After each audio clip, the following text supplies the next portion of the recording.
start, though, with what we're dealing with Trump and with abortion here. And, Susan, I want to point this out to you. Literally, it took about 90 minutes. Emily's List, the Democratic abortion rights fundraising group for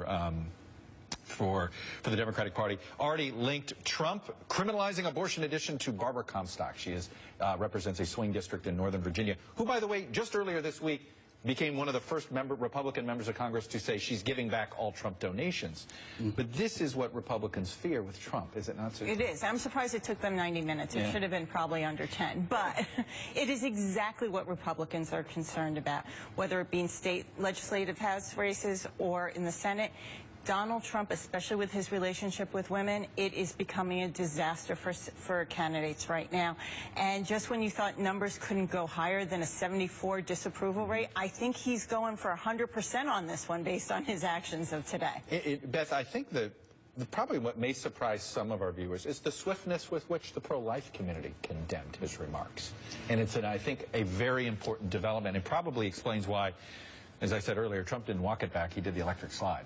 And I don't think that Trump knew that that was the pro-life community's official position. Which is Ted Cruz's point, that Trump is only learning what it means, what the pro-life positions really are. Right. And the pro-life position traditionally has been that women are not prosecuted for having abortions. They are not punished, that they are victims. And in fact, that was the word that Trump used in his statement when he came out, basically walking back his original argument. It's almost like somebody said, okay, what?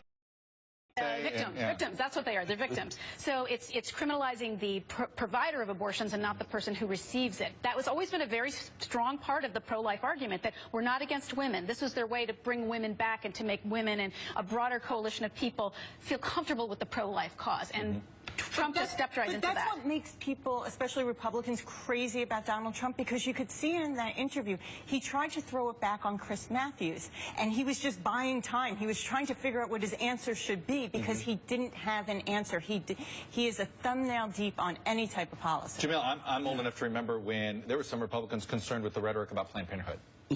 that seems so minute. Right. And yet there were swing state senators worried about this. What about this? Yeah, I mean, here's the thing. Let's talk about what he didn't walk back. I mean, he didn't walk back the part where he said that men aren't responsible for abortions and that they should not be held criminally liable. So I guess unless they're doctors, men are just in the clear no matter what happens. And then he's still not walking back the criminalization of abortion. The fact that he said, well, you know, if women are going to have to go into back alleys and have abortions, and like that's going to be okay. That is not okay. It's not. Abortion is not going to be banned. It's going to be criminalized. I think we need to make sure that that's. And people forget. Look, there's a majority. It depends on how you slice it, right? There is no majority, pure majority position on either. But you put it together. There's a majority in this country who don't believe don't believe in criminalizing it. They may be against it, but it's a moral reason. Or most Americans are actually very nuanced on this, and I think we don't give them enough credit. They're very nuanced on it. But Chuck, you and your interview with Governor Kasich after we learned of what Trump had said to Chris Matthews, Kasich was like, oh, absolutely, I don't believe in punishing women. No, no, no, no. So he was able to almost position himself as a moderate in this argument when, in fact, as governor, he stepped off the campaign trail to go back to Ohio and legislation defunding Planned Parenthood. John Kasich is no moderate on this issue, and yet this gave him a little bit of opportunity to sort of step out and to step away from Trump and to sort of remind people that, strangely enough, he's the moderate in this race. You know, Susan, here's the other thing I was thinking about, and I'm now starting to become convinced, okay, maybe the Republican Party, poobahs, whatever you want to call them, when they get to the convention, whoever are left, will stiffen their spine and say, you know what? We're going to do whatever it takes to stop him, even if it means potentially losing the general, because losing without him is better than losing with him.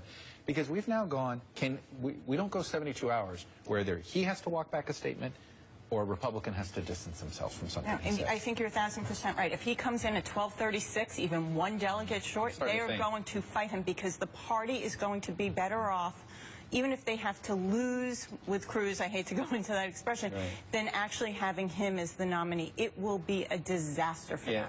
Again, but we've been here before, and then the voters... No, but we haven't. But one thing that I just want to jump in is that we also have only seen a couple of... Now we're down to 3 candidates. You're right. That's the difference, is that you don't have 12 people piling into the discussion. And Jamil, it's fun. I want to give Jamil a chance for the last word, because I do wonder here if Tuesday means if he does lose, that maybe it is a house of cards. No, I mean, I suddenly think could collapse. Well, I mean, it's a storyline, not a house of cards, that's for certain. But I mean, I think what we got here is, I think, really the first signs of his campaign actually weakening. Yeah. His message is actually weakening, and it's actually starting to affect votes. Well, we'll see. Like I said, we've been here before.